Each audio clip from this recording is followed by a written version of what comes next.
If you have a dream, chase for it. Simulan mo nang abutin. Make it happen. Work and raise your family in Australia with AMVPS. Make your future bright with AMVPS. Ang migration, education, pangarap ay maabot na. AMVPS, ang kasama mo. AMVPS, AMVPS, AMVPS, AMVPS. For inquiries, visit our website amvpsolutions.info and Facebook page Aussie Migration and Visa Professional Solutions. One of the best feelings in life is having moments with the ones you love, even if you're far away from each other. Despite being 1,000 miles apart, our feelings haven't changed. Being beside you is a wish that I've long desired. With professional help, the long wait is over. Bridge the gap with Aussie Migration and Visa Professional Solutions. You can study, work, or live in Australia. With the help of our experts, you can fix your migration and visa application efficiently. Now, love doesn't have to be distant. Call us now.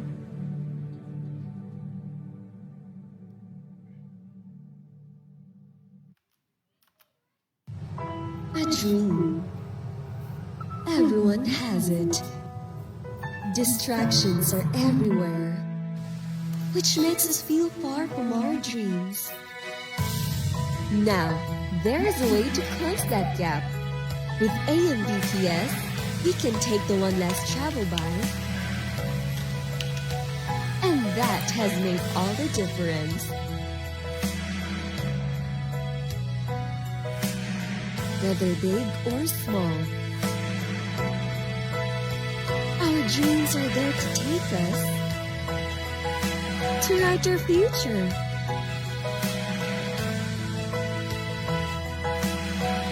Be a scholar now. To learn more, visit our website at amvpsolutions.info. Like us on Facebook at Aussie Migration and Visa Professional Solutions.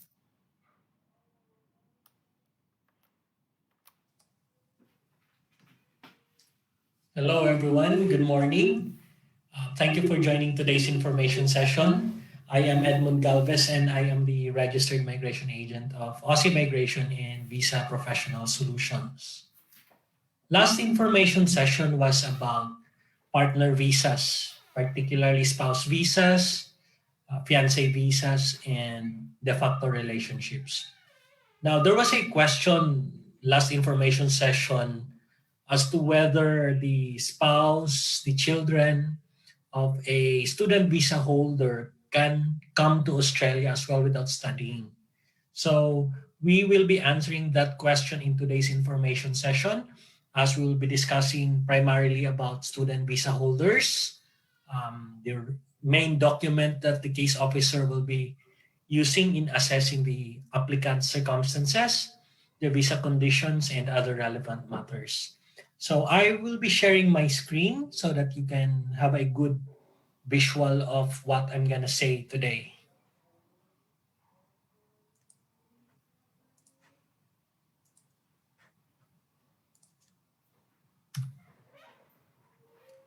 So as you can see, our topic is student visa or the student visa program of Australia. What is or who is considered as a genuine student? What are the work rights of a student? And who are student dependents? So looking into the nature of a student visa, unlike other types of visas like family visas, particularly spouse visas, fiancé visas, or skilled visas, particularly 190, state nomination, 491, regional nomination, 189, direct skilled permanent resident visa, Student visa is a temporary visa. So when we say temporary visa, it is similar to a visitor visa, which the case officer must be convinced that after accomplishment of studies, you will come back to your home country. So let's continue with our discussion with the slides.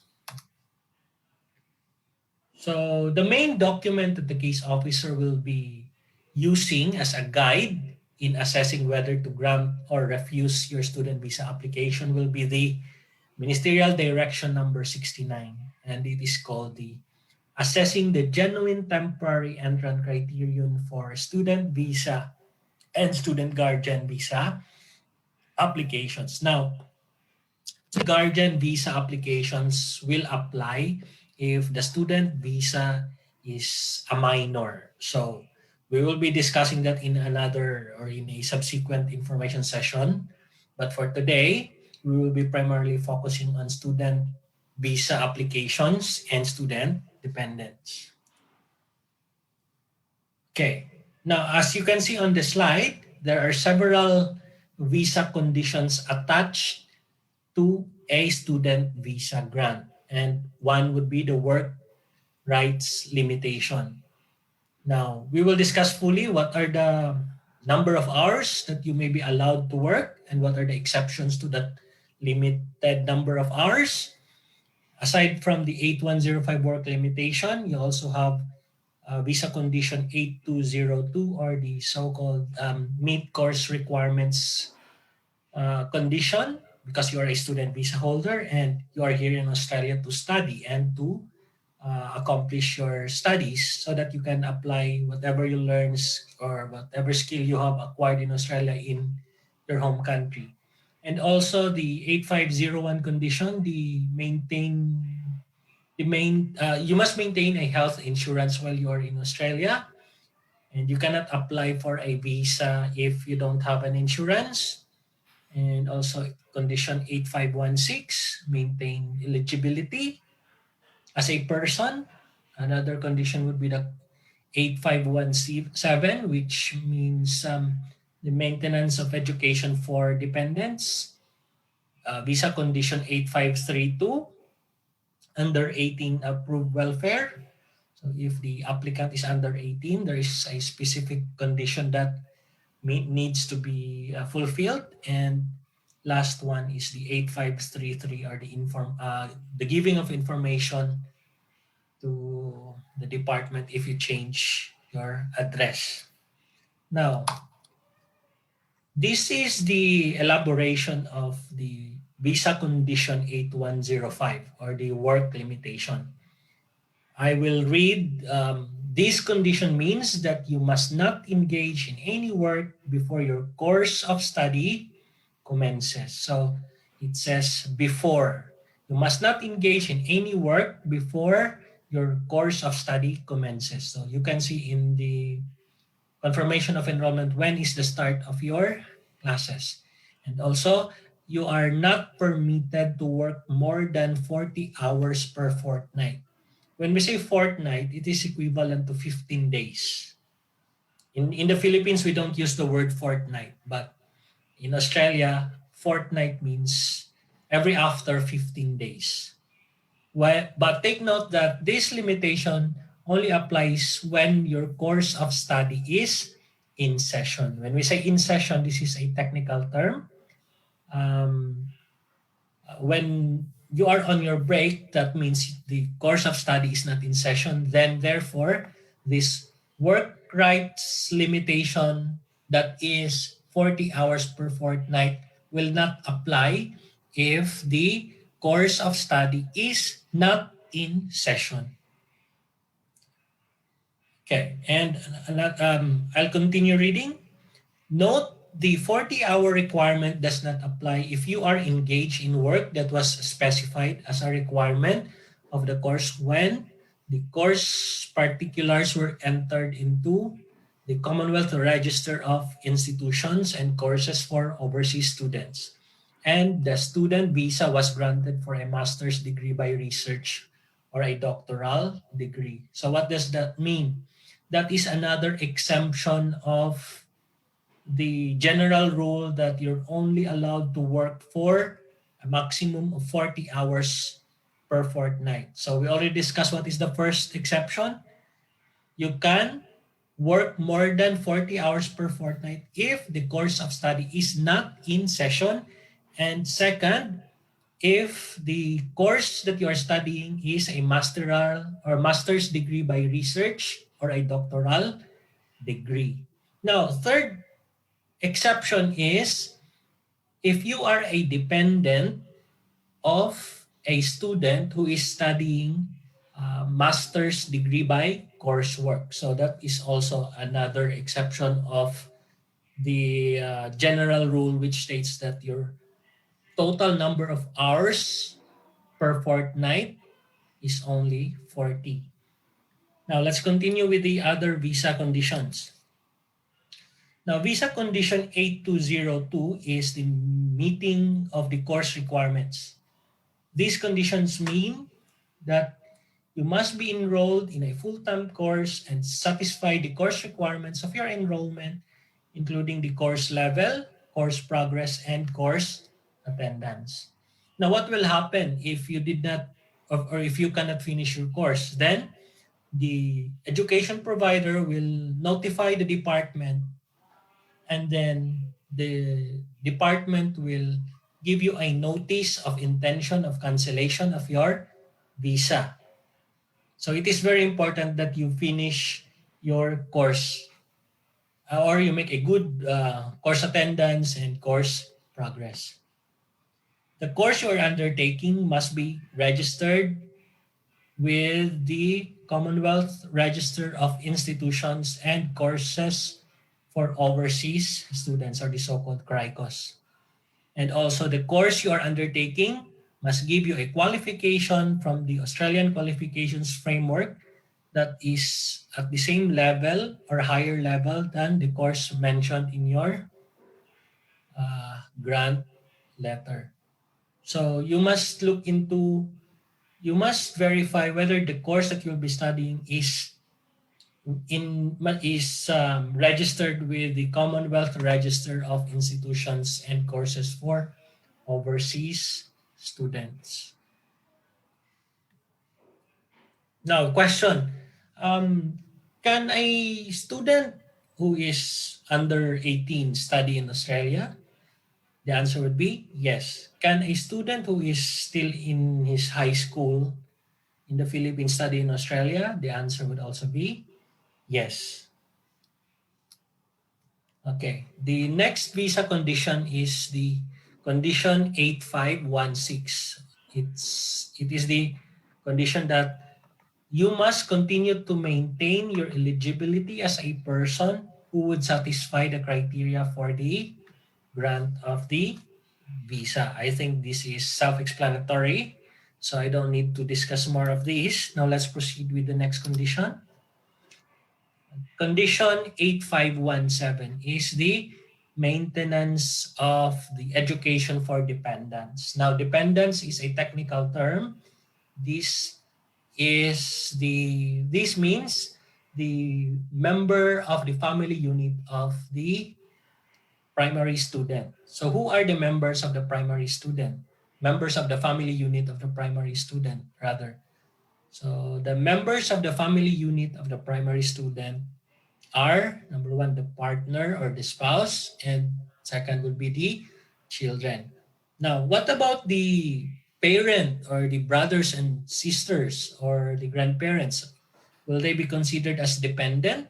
Will they be considered as a member of the family unit of the student? The answer is no. In the application form, you will be asked, who are your members of the family unit? Also, you will be asked, who are the other family members? So you must mention in the members of the family unit, your children and your spouse, if you have one. And in the other family members question, you must state there in the name of your parents and your siblings. Now, let's read what this condition means. So it states that you must ensure that adequate schooling arrangements are maintained for your school age dependents who will be in Australia for more than 3 months. So if you come to Australia with your child and the child is above 6, then you must enroll that student in order to comply with this condition 8517. Now let's proceed. Under 18 approved welfare, or this visa condition means that you must maintain adequate accommodation, support, and general welfare arrangements. You are not permitted to change those arrangements without the approval of the education provider. And it must be in writing, and you are not allowed to enter Australia before the date specified by your education provider. So this only applies for student visa holders who are under 18. Now let's continue. The last visa condition, the giving of information to education provider of address, and also you must also notify the department. This condition means that you must notify your education provider within 7 days after arriving in Australia of your residential address. And in all cases, you're also required to notify them of any change to your residential address in Australia within 7 days after the change. Now, let's discuss the main discussion for today's information session. So, the question that the case officer will be looking in assessing your application is whether the student is a genuine temporary entrant and a genuine student. So these are the main criteria. Now, if the officer is satisfied that the student is a genuine student, then she may grant. If the case officer is satisfied that the student is a genuine temporary entrant, then she may also grant the visa.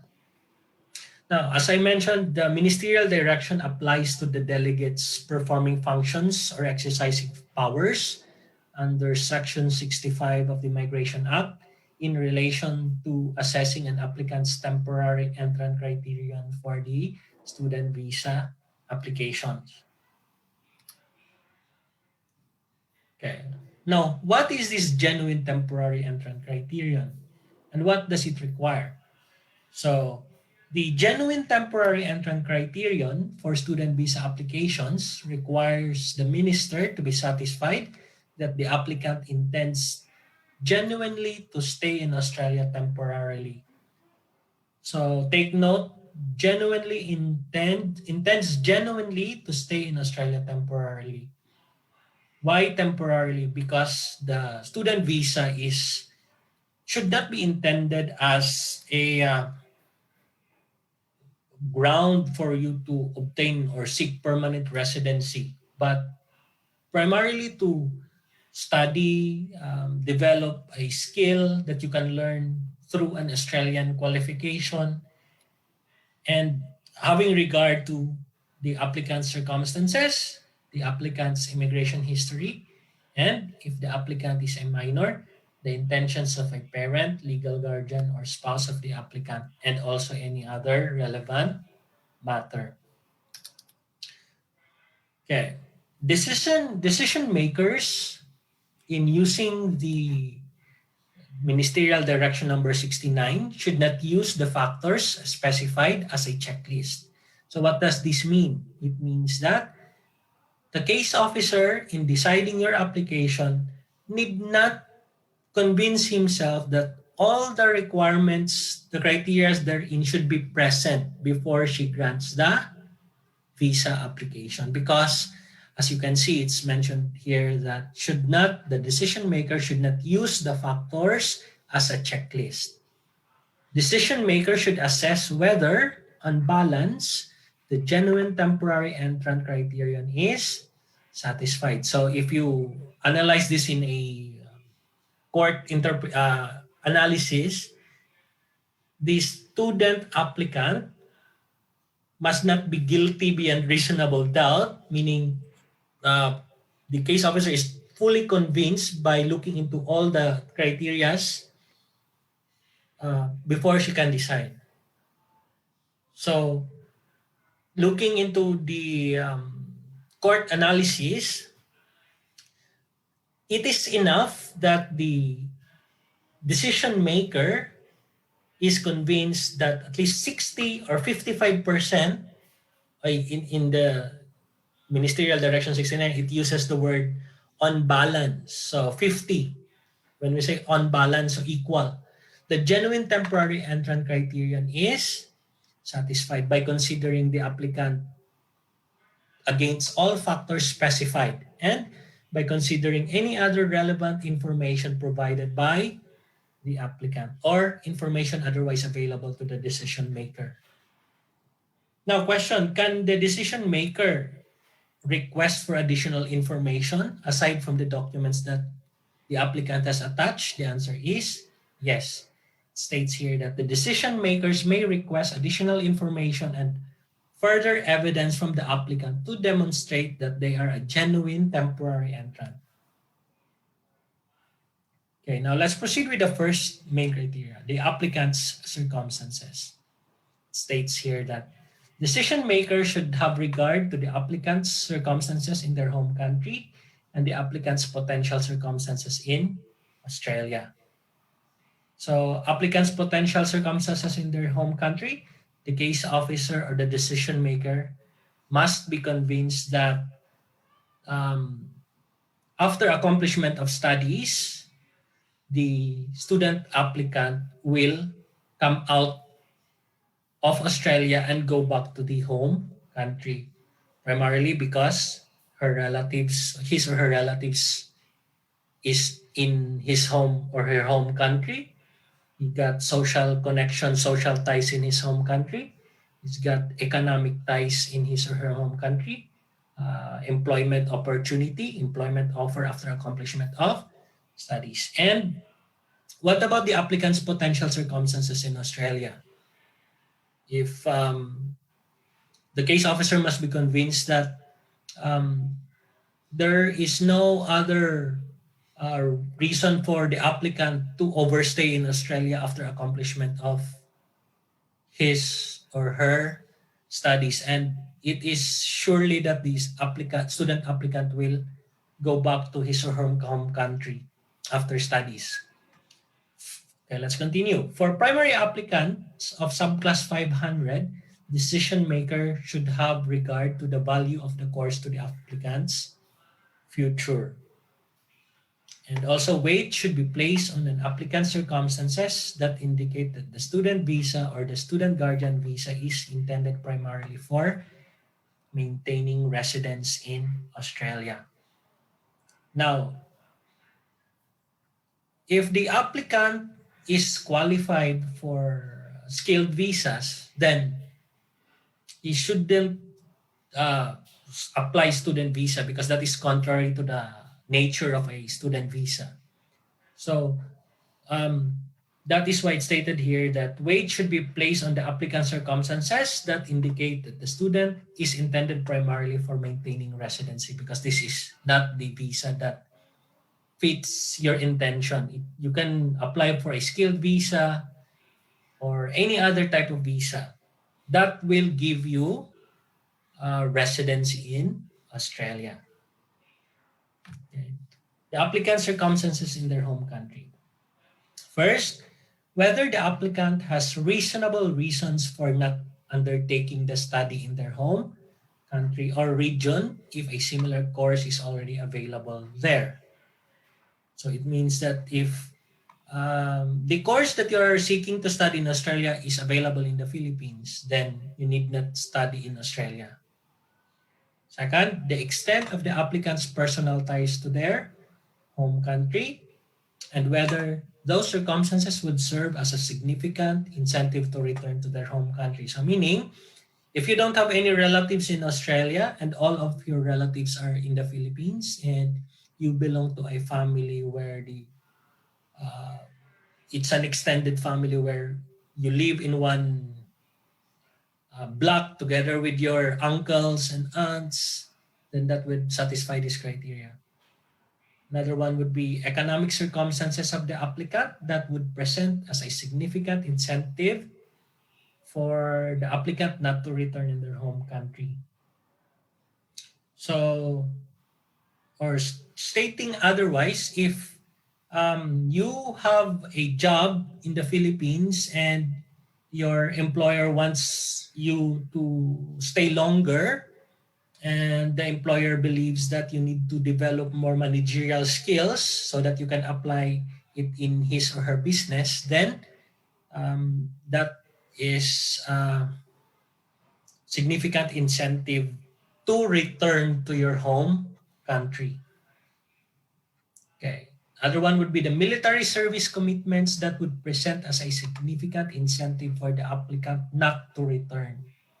In the Philippines, we don't have this type of problem because we don't have military service commitments that would present significant incentive not to come back to the Philippines. And last would be political and civil unrest in the applicant's home country. This includes situations of a nature that may induce the applicant to apply for a student visa for purposes of remaining in Australia indefinitely. At present, the Philippines is booming. Many infrastructures, there are many projects, the build program and everything. So for Philippine applicants, I don't primarily see this as a reason for the refusal. Okay, let's continue with the applicant's potential circumstances in Australia. If the case officer is convinced that your potential circumstances in Australia is strong, then that may be used against you because that is contrary to the nature of the student visa as a temporary visa. And case officer will always must be convinced that upon accomplishment of studies, you will go back to your home country to apply the knowledge, learnings for you to for your salary will increase compared to your previous salary prior to coming to Australia. Okay. Potential circumstances in Australia. Applicants' ties with Australia which would present as a strong incentive to remain. This may include family and community ties. Evidence that the student visa program is being used to circumvent the intentions of the migration program. Whether the student visa or the student guardian visa is being used to maintain ongoing residence. Whether the primary and secondary applicants have entered into a relationship for a successful student visa outcome. So it is very clear that the Ministerial Direction number 69 do not want the student visa program to be used for maintaining ongoing residence in Australia. So it's important that the students must know from heart that they can apply for other skilled visas and employer visas. They need not rely on a student visa if their intention is for maintaining ongoing residence because this is not the visa that will fit your intentions. Okay, applicants' potential circumstances in Australia. The applicant's knowledge of living in Australia and their intended course of study and their associated education provider.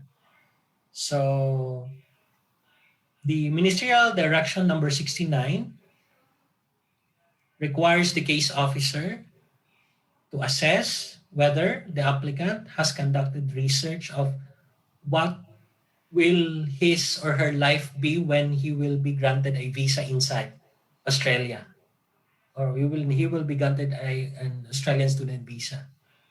And the case officer must also be convinced that the student conducted research about the education provider, the intended course of study, and also the case officer must have idea that the course that the student will be studying in Australia is related to his previous studies or qualification in his or her home country. That's the meaning of this. Value of the course to the applicant's future. Whether the student is seeking to undertake a course that is consistent with the current level of education, and whether the course will assist the applicant to obtain employment or improve employment prospects in their home country. I think that's self-explanatory. Relevance of the course to the student's past or proposed future employment, either in their home country or another third country. In the application form of the online student visa application, there is a portion there asking whether you have a future employment. So that is related to this criteria, value of the course to the applicant's future. So if your employer is willing to assist to hire you again after accomplishment of studies, then that will comply with this criteria. Future employment. And then remuneration that the applicant could expect to receive in their home country or a third country compared with Australia using the qualifications to be gained from the proposed countries. So the value of the course must be, aside from it must be related to the previous educational background or the previous work, must also have a bearing to the applicant's future. And if you're the employer who wants to employ you after finishing your studies, after gaining a lot of knowledge, Australian style of solving things, then you can use that in your application form. And then the applicant's immigration history. Previous visa applications for Australia or other countries. If the applicant previously applied for an Australian temporary or permanent visa, whether those visas are yet to be finally determined, and if the applicant has previously applied for visas to other countries, whether the applicant was refused a visa and the circumstances that led to the visa refusal. Now, question, if the student visa application has been refused, can it be reapplied? The answer would be, there was no restriction in the Ministerial Direction number 69. And if you think the grounds for the refusal are or can be answered or can be justified, then a second application may prosper. It's a matter of answering the grounds. It's a matter of answering or convincing the case officer why his decision, his reasons for arriving into that decision is not true or not absolute. Then you can do that. Okay, and another aspect of this third criteria would be applicants' previous travels to Australia or other countries. If the applicant has previously traveled to Australia, whether they complied with the conditions of their visa and left before their visa ceased, and if not, were there circumstances beyond their control. Second, whether the applicant previously held a visa that was cancelled or considered for cancellation and the associated circumstances. The amount of time the applicant has spent in Australia and whether the student visa or student guardian visa may be used primarily for maintaining ongoing residence, including whether the applicant has undertaken a series of short, inexpensive courses or has been on shore for some time without successfully completing a qualification. So if you have been in Australia, if you have been granted a student visa in Australia, and then you've been here for 10 years, then you apply another or a subsequent student visa, then that is contrary to this criteria. The amount of time the applicant has spent in Australia, including whether the applicant has undertaken a series of short, inexpensive, or has been in onshore for some time without successfully completing a qualification. Now, applicants' immigration history. If you have been in Australia on a student visa and then you didn't finish your studies and then your visa already expired, and then you've been staying in Australia as an unlawful individual, and then you are caught with the department, then you will be removed in Australia. Can you apply again for another student visa? The answer would be it would be very problematic because of your immigration history. So that is the consequence, and that's the reason why there is this criteria, the applicant's immigration history. Or if your visa has been refused because of character, because for failing to comply with the character requirement, for example, you have an ongoing case, if you have a criminal case or civil case, and then you become a threat to the Australian community, then you will fail this criteria. And that's the reason why they are checking the immigration history. And also, if you've been to Australia or in any other country and you have not been obedient to the laws and